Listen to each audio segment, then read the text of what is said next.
আসসালামু আলাইকুম। আপনারা অনেকেই শুনেছেন যে শিশু জিহাদকে হত্যা করা হয়েছিল।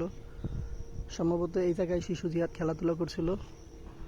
তো যেহেতু তার লাশটা ওই জঙ্গলে পাওয়া গেছে, তা হতে পারে যে আর কি হয়তো বা এই জঙ্গলের পাশেই মানে এই রাস্তাটা দিয়ে তাকে সুকৌশলে নিয়ে গেছিল, যেটা আর কি র্যাবের সংবাদ সম্মেলন আপনারা শুনছেন।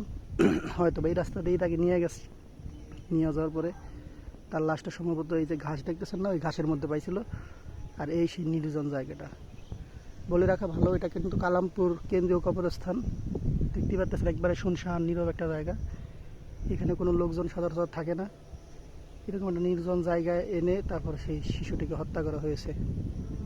তো আমি চাচ্ছিলাম ওখানে যাই একটা ভিডিও বানাই আপনাদের দেখাবো, কিন্তু জায়গাটা এতই নিরিবিলি আমার যাইতে সাহস পাইলাম না, এই জন্য আমি যাই নাই। খুব অমানবিক একটা ঘটনা ঘটছে।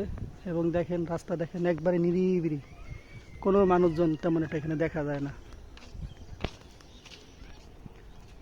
তো আপনারা যারা এই ভিডিওটি দেখতেছেন, এই জায়গাটা সম্বন্ধে যদি কেউ জানতে চান আমাকে জানাবেন।